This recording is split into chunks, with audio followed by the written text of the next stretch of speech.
ofrecer esta charla aquí entre colegas. Parece un poco extraño que yo venga a hablarles a ustedes sobre qué es la filosofía, pero la verdad es que no hay gente que pueda entender mejor el asunto de qué es la filosofía que aquellos que estudiamos filosofía.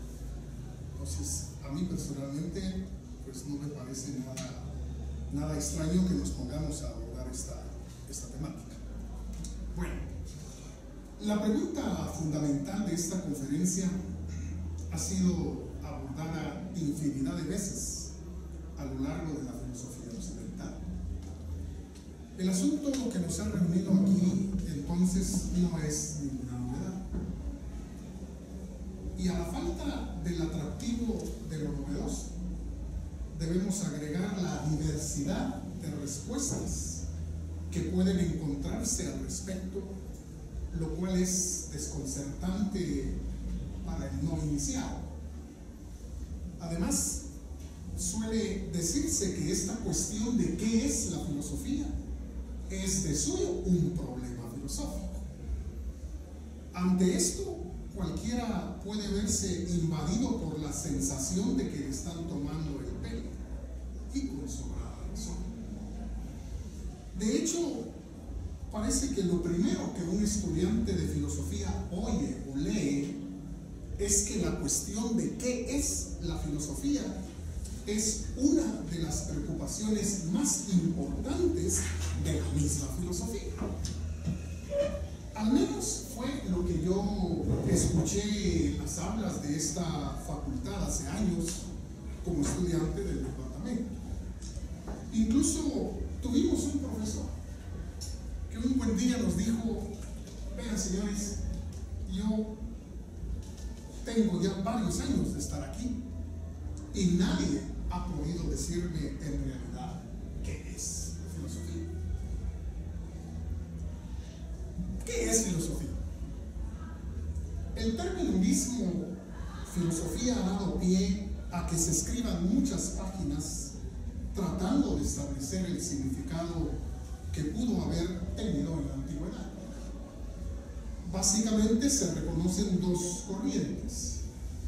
Una que sostiene la idea de que el término no tuvo otro significado que el que se le daba en el lenguaje común. Otra que sostiene que el término fue más allá del significado vulgar, que se enriqueció y adquirió nuevos matices. La postura que enfatiza el significado común del término filosofía se ha quedado con la referencia a un amor por la sabiduría. Con ese significado lo registró y lo utilizó Heródoto y también Tucídides. Para Heráclito, lo mismo que para Pitágoras y Cicerón, el término filósofo significó amigo de la sabiduría, en oposición a Sofos, que hacía referencia al poseedor de la sabiduría.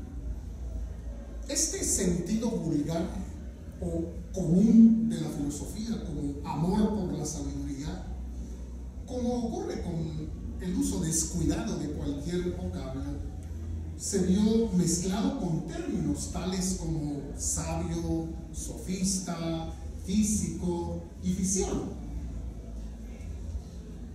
Un significado más técnico surgió en el momento en que por filosofía se entendió un saber teórico relacionado con la razón de ser de todas las cosas, es decir, un ejercicio eminentemente racional orientado a explicar el mundo. Esto ocurrió a partir de la obra de Platón y Aristóteles. Este énfasis en el ejercicio racional, teorético, significó ir más allá de simples descripciones contenidas en las primeras narraciones mitológicas y cosmogónicas. Dicho de otro modo, en el momento en que la metodología cambió de descriptiva a teórico-explicativa, surgió la filosofía tal como la hemos conocido en Occidente, como el esfuerzo racional por encontrar y plantear explicaciones. Y eso por el puro anhelo de saber, por el mero gusto de hallar respuestas, cosa que un filósofo como Aristóteles nunca puso en duda, pues para él, como recordarán, todos los hombres tienen por naturaleza una tendencia a conocer. Sin querer, ya hemos establecido uno de los objetivos que se propone alcanzar la filosofía: explicar el universo, el mundo. Esto quiere decir que a la filosofía no le interesan partes concretas del mundo, sino el mundo en cuanto a totalidad. Es a las ciencias a las que corresponde acorralar pedazos de realidad, agrupar seres concretos y emprender la tarea de elaborar explicaciones focalizadas en su respectiva parcela. Pero este conocimiento, denominado científico, producto de la observación, de la experimentación, precisamente por ser particular, no puede confundirse con la filosofía cuyas preocupaciones son todas de índole universal. Como bien lo ha expresado Ortega, universo es el nombre del tema, del asunto para cuya investigación ha nacido la filosofía. Y sigue diciendo: entiendo por universo formalmente todo cuanto hay. Es decir, que al filósofo no le interesa cada una de las cosas que hay por sí, en su existencia aparte y diríamos privada, sino que por el contrario le interesa la totalidad de cuanto hay y consecuentemente de cada cosa lo que ella es frente y junto a las demás, su puesto, papel y rango en el conjunto de las cosas. Esta tarea gigantesca de arremeter contra la totalidad del universo, tan solo armados con la débil lanza de nuestra razón, hace parecer al filósofo como un raro Quijote, más raro que aquel que confundía molinos de viento con gigantes feroces. Pero es solamente eso, una mera apariencia, porque considerar el mundo como una totalidad, ver el universo en su unidad, es algo intrínseco a nuestra condición humana. No podemos, por amor a nuestra propia existencia, sino pensar que aquello a lo que nos enfrentamos es un mundo, un todo con unidad. De hecho, la palabra mundo significó para los griegos el conjunto de todas las cosas. Ese conjunto de todas las cosas, el cosmos, era a la vez un todo perfectamente ordenado. Cosmos vino a ser así el orden del ser, el orden de todo lo que hay. Y aunque a veces se hizo una diferencia entre mundo sensible y mundo inteligible, siempre se llegó a reconocer al ser humano como el punto desde el cual ambos mundos se diferencian y en quien se fundamentan a modo de coincidencia. Ahora bien, ¿cómo se acomete esa descomunal tarea de reflexionar sobre el todo que es el universo? Para empezar, se acomete sin presupuestos, Sin presupuestos porque ni siquiera sabemos qué es lo que hay. Sin presupuestos porque ni siquiera tenemos garantía de resolver el problema de lo que hay. Y aquí tenemos otra diferencia entre filosofía y ciencia. El científico entiende como problema algo que debe tener solución. Científicamente hablando, no existen problemas insolucionables. El filósofo, por el contrario, suelta amarras y zarpa sin saber si hallará o no una solución a un puerto al que arribar. Y no lo sabe, porque su capacidad racional podría resultar insuficiente para abordar tan inmensa dificultad. O no lo sabe, porque el ser mismo podría resultar huidizo, huraño y como entregado a jugar a las escondidas. El discurrir filosófico tampoco puede partir de los datos de los sentidos, de las informaciones que nos traslada nuestro sistema sensorial, porque lo que captamos y que está allí, que aparece ante nosotros y luego ya no, que ahora se nos presenta así y en otro momento se nos presenta así, ha de estar sustentado por algo perenne y seguro que no será a nuestros sentidos y que en consecuencia es necesario buscar. Ya Platón se encargó de poner en forma elegante, incluso simpática, la diferencia entre apariencia y realidad, entre el ser y el no ser. Su famosa alegoría de la caverna le era útil para enseñar a sus oyentes cuán frecuentemente caemos atrapados por ilusiones, cuando de lo que se trata en la filosofía como labor teorética es de abrirse paso entre la maraña de sombras para atrapar el ser, así en singular, tan huidizo. Es esta tarea ontológica la que explica el hecho de que en filosofía las preguntas siempre empiecen con un ¿qué es? Nada mejor que este ¿qué es? Para enfatizar el carácter universal de las preocupaciones filosóficas. Porque no se trata nada más de inquirir por el qué es aquello concreto que se perfila en nuestro horizonte, como la montaña que percibimos, o las estrellas que brillan en la noche sobre nuestras cabezas, como si solo hubiera cosas como estrellas y montañas. No. También hay cosas como la justicia, la verdad, el conocimiento, el bien, el mal, la libertad, la responsabilidad, el poder, los valores y un largo, etc. De todo ello hemos de preguntarnos, ¿qué es? ¿Qué es la justicia? ¿Qué es la verdad?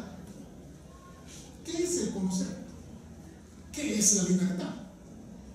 Y otras tantas cuestiones, todas las cuales inquieren por el ser. Ahora bien, el problema del ser nos remite a otro asunto, el asunto del conocer, lo que implica indagar sobre la naturaleza del conocimiento, sobre las posibilidades del conocimiento, igual que sobre sus fuentes y sus límites. Capítulo aparte merece la cuestión de la metodología, merced a la cual obtenemos el conocimiento, y la que atañe a las justificaciones que fundamentan la verdad de nuestras proposiciones, hipótesis y teorías. mencionar el problema del conocimiento nos conduce al corazón de las íntimas preocupaciones de la filosofía, dado que conocer implica de alguna manera capturar el ser. Así, nuestra razón ha de estar en capacidad de alzarse con el ser, o por lo menos ha de estar en capacidad de coincidir con él. Quienes afirmaron que el conocimiento significa aprehensión del orden del ser, dieron origen al realismo. Quienes, por el contrario, sostuvieron que el orden del ser no es sino el orden de la razón, dieron pie al idealismo. Pero también los hubo que sostuvieron que lo único confiable es la razón misma y sus contenidos. Con ello dieron origen al racionalismo.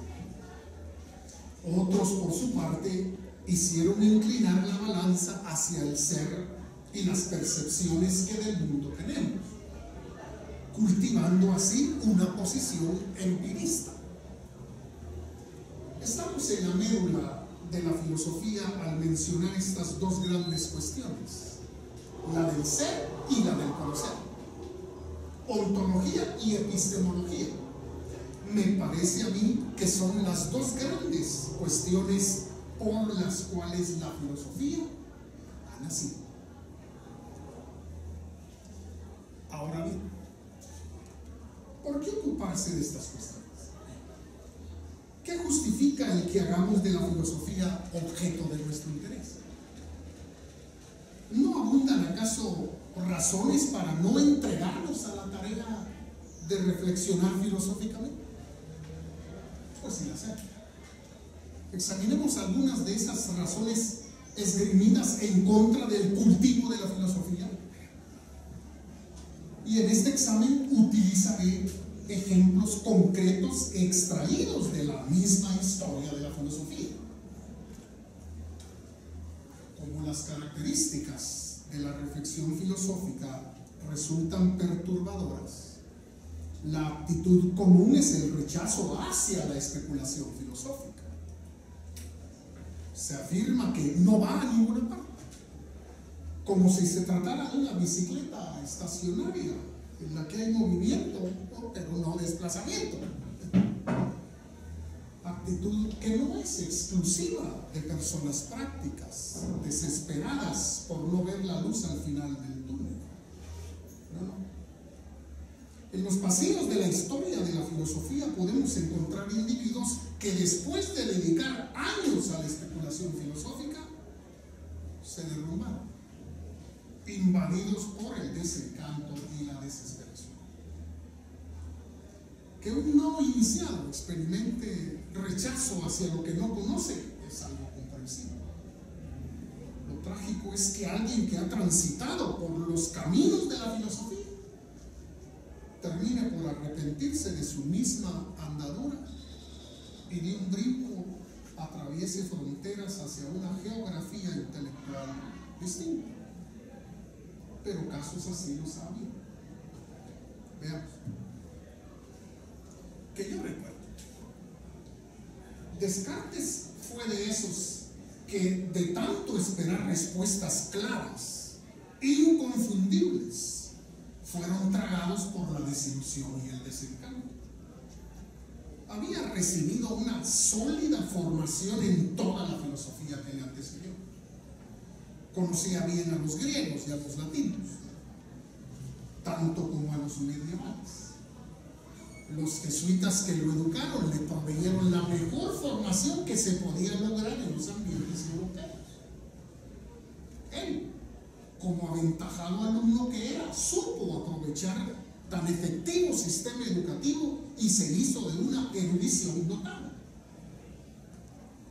No obstante, Descartes arribó a la conclusión que el saber que se le había transmitido carecía de auténtico fundamento.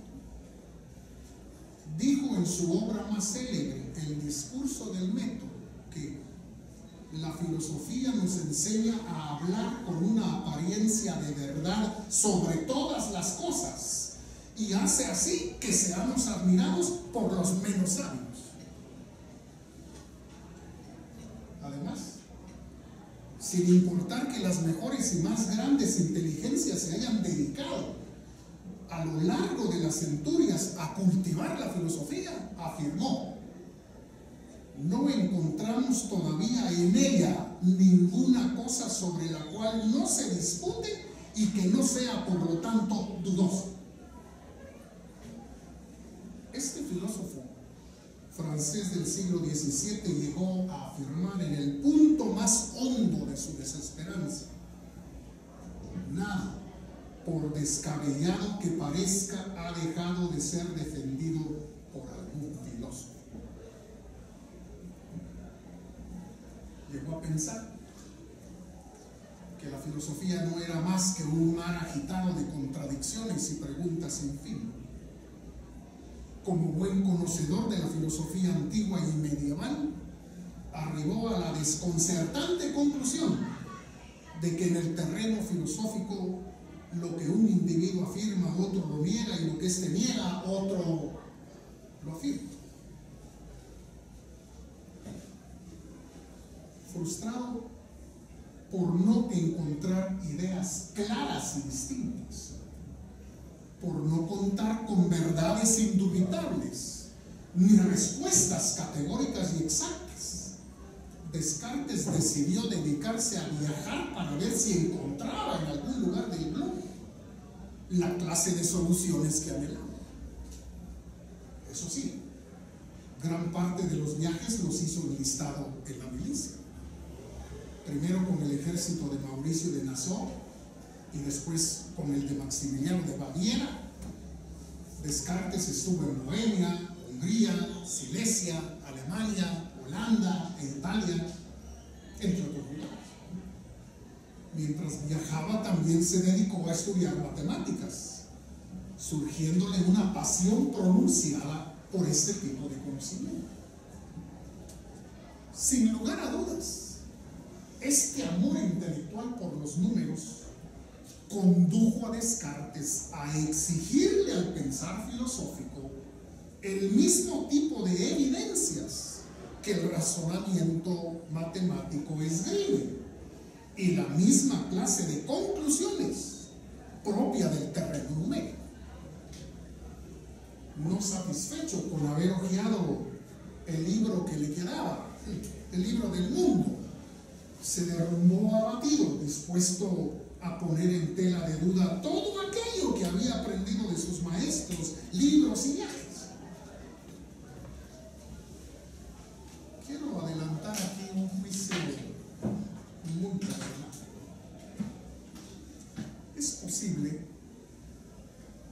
que aquellos que llevaron adelante el movimiento revolucionario en Francia en 1789 se vieran imbuidos del espíritu cartesiano.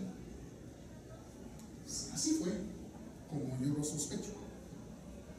Tenemos en ello una explicación al ataque frontal de que fueron objeto las humanidades clásicas durante los acontecimientos que siguieron al 14 de julio.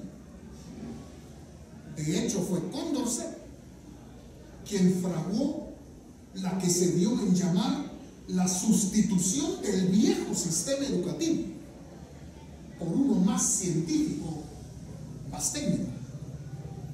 Se eliminó todo lo que había constituido la columna vertebral de la educación formal en Europa hasta ese momento. Así pues, a partir sobre todo de 1794, nada de literatura clásica, nada de lenguas clásicas, nada de lógica y retórica, y por supuesto, nada de filosofía. Todo en el ámbito de la educación formal. La Revolución Francesa rindió así un claro tributo a la decepción cartesiana con la filosofía.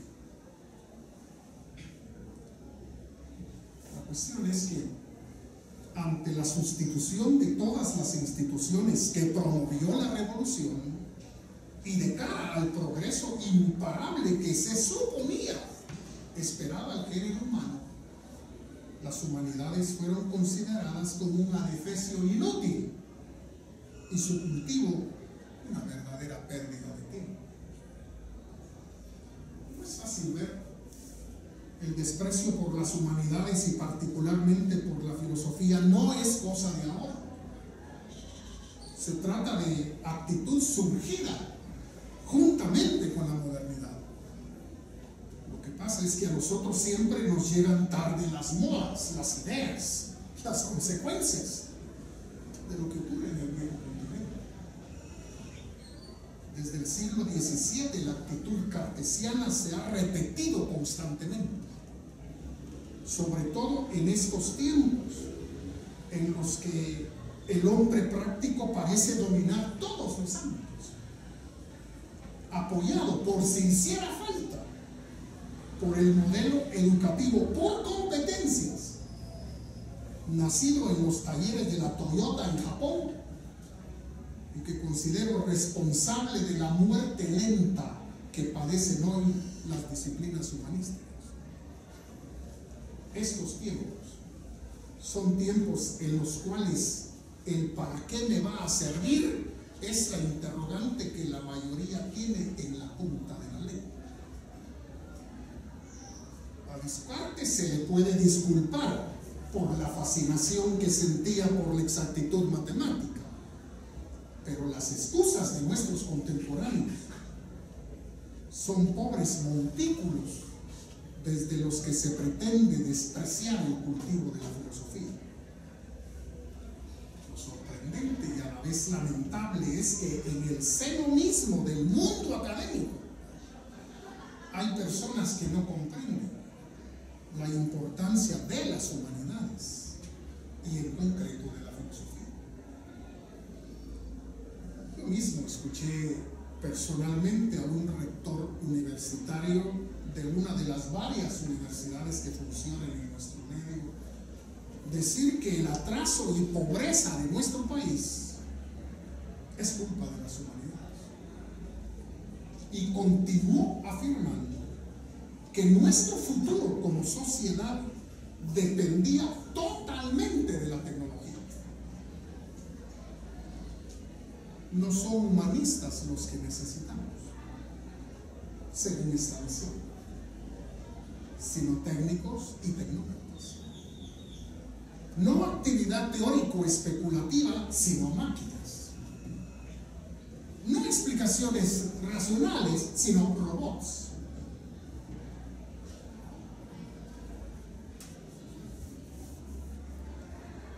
Otro caso semejante al de Descartes es el de Augusto Comte. Comte también fue un desilusionado de la filosofía. En un momento profundamente impresionado por los logros de la ciencia empírica, decidió que ya era hora de abandonar aquellas cuestiones que habían quitado el sueño a insignes inteligencias. No más preguntas sin sentido, ni búsqueda sin fin de respuestas a semejantes cuestiones. Si ahora lo que realmente importaba eran los hechos crudos y sus nexos, el conocimiento solo podía estar caracterizado por el dominio y el control sobre la realidad que nos circunda. Así pues, se dijo Comte, si el mundo está ahí, de nada sirve preguntar por qué hay un mundo.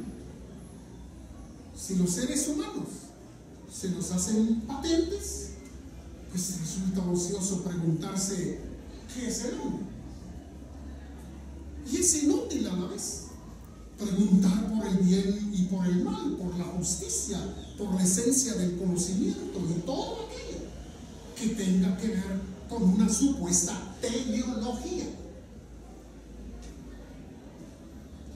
Todos los esfuerzos teórico-especulativos que pertenecen al pasado son catalogados por Comte como pertenecientes a una etapa primitiva del pensamiento humano.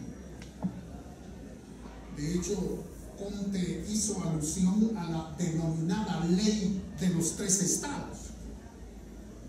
Esta se supone que es una ley referente al desarrollo del intelecto humano y se aplica tanto a la especie como a los individuos.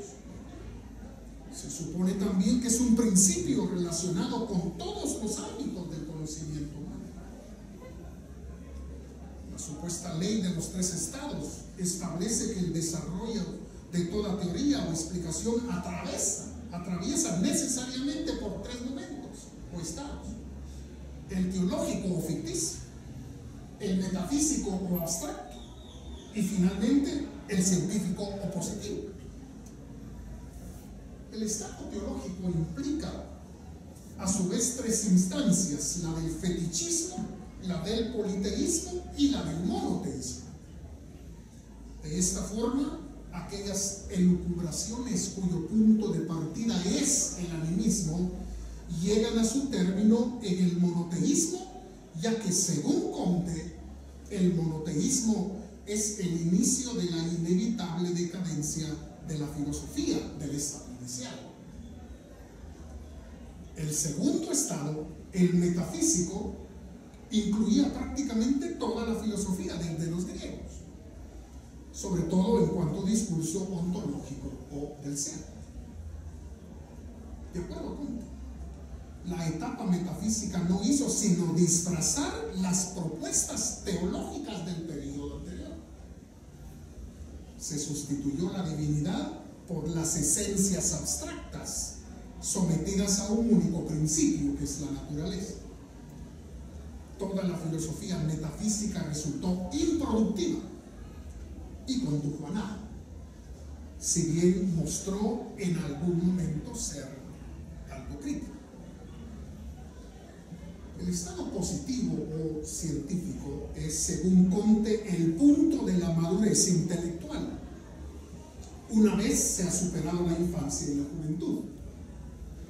Este último momento se caracteriza por la subordinación de la imaginación y la fantasía a la observación de los hechos. Aquí, cualquier discurso que pretenda ser conocimiento debe estar debidamente relacionado con los hechos a los que se hace referencia, concretamente a las relaciones constantes entre dichos hechos. Es decir, los fenómenos a los que alude han de estar perfectamente coordinados con nuestros sentidos. A todas estas propuestas debidamente integradas, Comte le dio el nombre de filosofía positiva, en claro rechazo a la filosofía tal como tradicionalmente se había entendido y cultivado. Es un riesgo desde la óptica de Comte dedicarse a la filosofía. Corre uno el peligro de quedar atrapado en etapas del conocimiento ya superadas. O nos deslizamos por el campo de lo mitológico, o en el mejor de los casos, nos quedamos construyendo un mundo de fantasías que nada tiene en común con una realidad. Hemos, pues, de acuerdo con el espíritu positivista comtiano, arribar al estado último de la positividad racional. Solo entonces, cuando la filosofía se ha vuelto positiva, es decir, científica, dejaremos de hacer preguntas insensatas y nos veremos empujados al verdadero conocimiento del mundo y de nosotros mismos. También el espíritu positivista se ha apoltronado en nuestro medio, y son muchos los que se sienten cómodos en su compañía. Todo discurso que no es producto de la experimentación, de la observación bajo condiciones controladas, lo consideran una pérdida de tiempo. Ya se trate de las partículas subatómicas, de la luz de las estrellas, o la bondad o maldad de nuestros actos, cualquier clase de conocimiento ha de ser derivado de la observación de los hechos, a riesgo de que si no se procede del terreno de la experimentación, sea reducido a mera especulación infundada.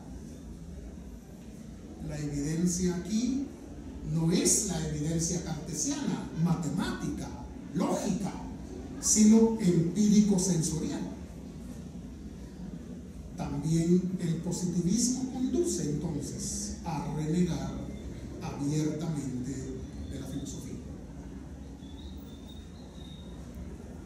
Hay otro renegado de la filosofía al que me gustaría hacer referencia. Se trata de Karl Marx.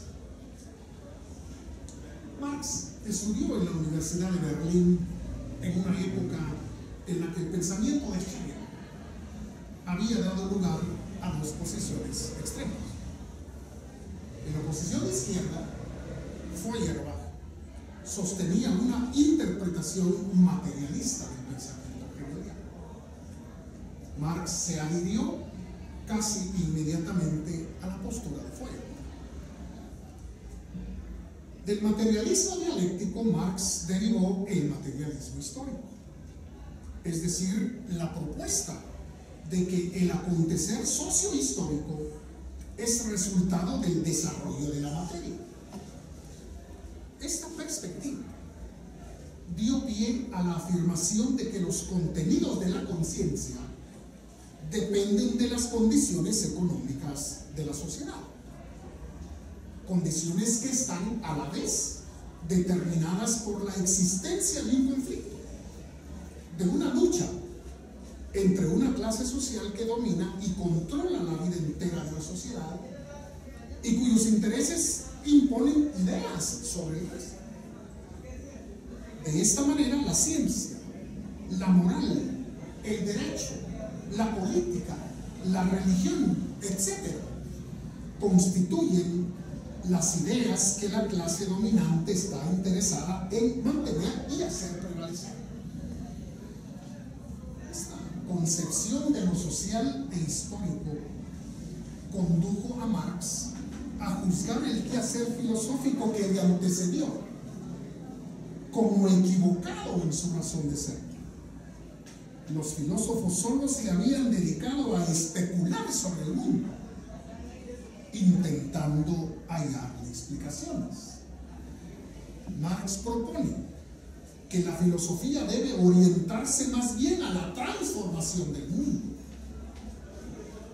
Conocida es la declaración marxiana, asentada en las tesis sobre Feuerbach, que dice así: los filósofos han interpretado diversamente al mundo.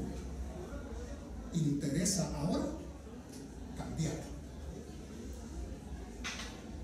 Lo que eso significa es que la fundamental función de la reflexión filosófica entonces es servir a la revolución. Es más, es la praxis revolucionaria el crisol en el que se prueba la autenticidad o inautenticidad de la filosofía. De ahí que toda filosofía meramente especulativa, no comprometida con la transformación del mundo del hombre, no es sino alienante, dado que despoja al ser humano de su capacidad de acción.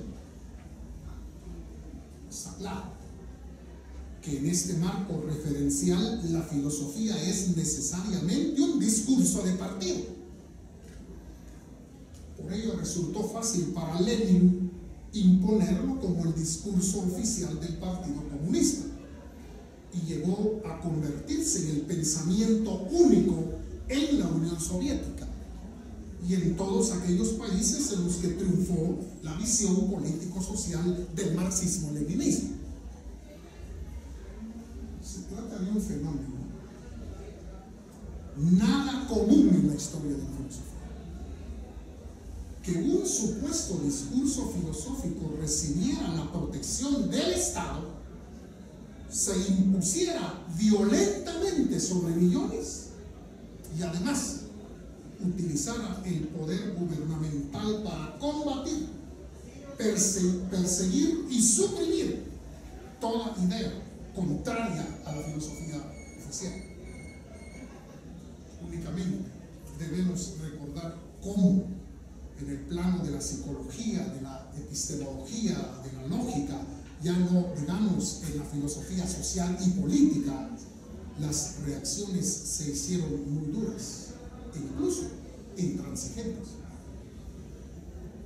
Esta particular manera de entender la filosofía como un discurso cuya unidad e indivisibilidad está ya dada, condujo a la publicación de ensayos mediocres y pequeños catecismos. Esto no lo digo yo, eso lo dice Lochenski en su obra La filosofía actual. Debido a la imposición de una férrea disciplina ortodoxa y a que no se hacía otra cosa que recitar palabras más, palabras menos, lo dicho por los gurúes fundadores, Marx, Engels, Lenin, Stalin. Esta actitud hacia la filosofía se hizo muy popular en buena parte del siglo pasado. Se llegó a ensalzar la acción revolucionaria, por encima del pensamiento, por lo menos a someter toda teoría al imperio tiránico de la praxis. Una praxis, además, violenta. Se sostenía que no necesitamos discusiones banales efectuadas en una especie de limbo vacío, porque lo que se requiere es acción. Acción transformadora de la realidad, de la sociedad, de la historia. Como quien dice, más nueces y menos ruido. Bien, ¿qué hemos visto hasta aquí? 3 actitudes de rechazo hacia la filosofía por 3 razones distintas. La primera rechaza la filosofía por considerarla una serie de argumentos que jamás llegan a conclusiones terminantes, claras y exactas como la matemática. La segunda renuncia a la filosofía por no sustentar sus propuestas en la experiencia empírica como lo hace la ciencia natural. Y la tercera abandona la filosofía por considerarla poco relacionada con acciones tendientes a provocar cambios en las condiciones económicas y sociales. Pero estas 3 actitudes de abierto rechazo a la filosofía también encierran una clara intención de convertir la filosofía en otra cosa, en algo distinto a lo que tradicionalmente ha sido. Nos ocuparemos luego de estos intentos por cambiar la naturaleza del discurso filosófico, arribando a una conclusión que voy a adelantar de una vez, de que la filosofía debe seguir siendo filosofía, ni más ni menos. El interés por transformar la filosofía en otra cosa y obligarla a traicionar su propia naturaleza para acomodarse a parámetros y funciones que le son ajenos es una tarea ingrata, por fortuna, a la vez inútil. Ingrata porque al discurso interesado en el ser de las cosas se le pide que niegue su propio ser. Pero es inútil, porque a pesar de los esfuerzos que se hicieron en el pasado para darle diferente carta de ciudadanía, la filosofía continúa fiel a su vocación teórica especulativa. Y es que si algo debe tenerse en mente es que en vez de pretender igualarla a otros discursos, debe realzarse su particular fisonomía. Además, hay que aceptar los límites de aquellos quehaceres con los cuales se le quiere comparar o a los cuales se le quiere rebajar. La matemática, por ejemplo, es admirable por su exactitud, pero aquello que puede expresarse en forma exacta no agota todo lo que nos interesa y que nos afecta como seres humanos. La ciencia, con su énfasis en la experimentación bajo condiciones controladas, no vamos a negar que nos ha revelado muchos de los misterios de la naturaleza en todos sus órdenes, y en forma aplicada ha contribuido a hacer de nuestra vida una vida más prolongada, menos vulnerable y en todo sentido mejor que la que tuvieron nuestros antepasados. Pero no todo puede enmarcarse dentro de los parámetros de las ciencias naturales. Hay un sinfín de cuestiones que nos atañen y que se resisten a ser abordadas entre las cuatro paredes de un laboratorio experimental. La cuestión de la bondad o maldad de nuestras acciones, el parámetro de la justicia, la cuestión del orden de la sociedad y de las instituciones que nos permiten convivir y cooperar pacíficamente, la cuestión del sufrimiento humano, así como el asunto de los valores y el sentido de la existencia del hombre, son todas ellas cuestiones ejemplares de todas aquellas que escapan al lenguaje y al análisis matemáticos, así como al paradigma de las ciencias experimentales.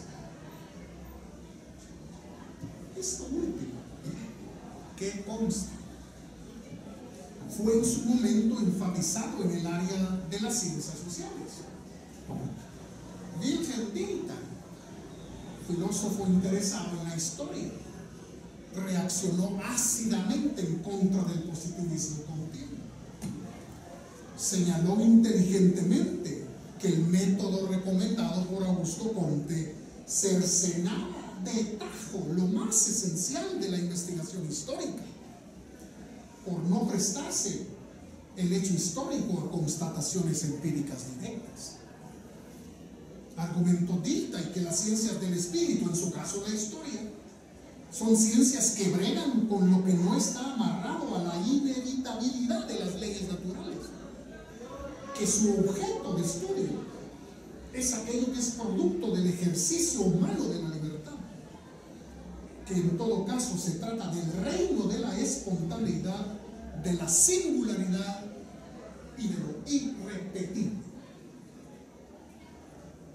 En nuestro ámbito es conocida la dura crítica que filósofos pertenecientes a la escuela austriaca de filosofía han hecho en contra de esa actitud denominada cientificista, que quiere reducirlo todo a los parámetros de la ciencia natural.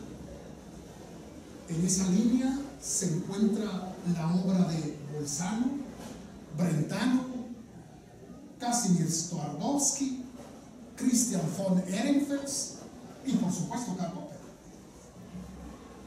Mucho paréntesis y aparte, una escuela que valdría la pena darle un lugar algún día aquí en los cursos del departamento, la Escuela Austriaca de Filosofía. Bueno, la filosofía no puede pretender darnos exactitud acerca de nada. Tampoco puede reducirse a enunciados empíricamente constatados.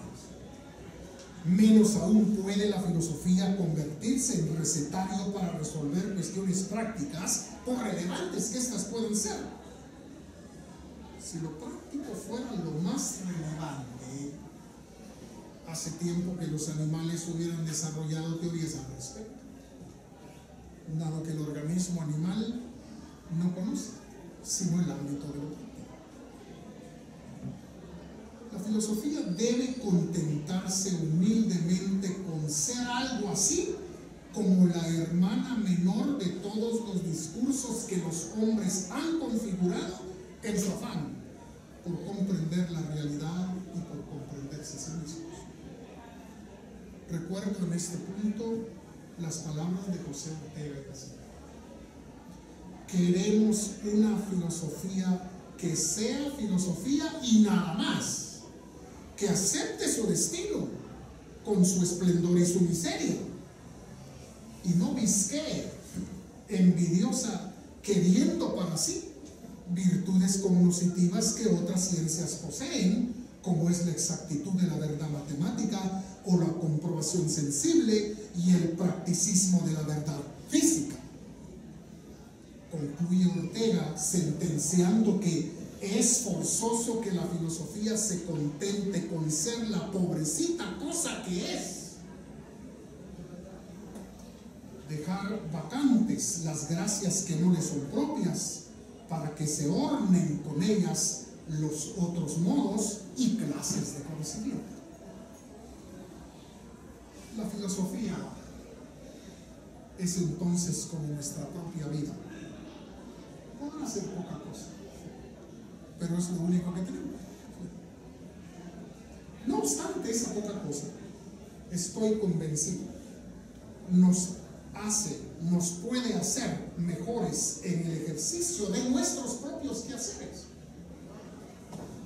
Quien se dedica al terreno de lo jurídico sería mejor jurista si se entregara a la filosofía, pues los fundamentos del derecho no son jurídicos, sino filosóficos.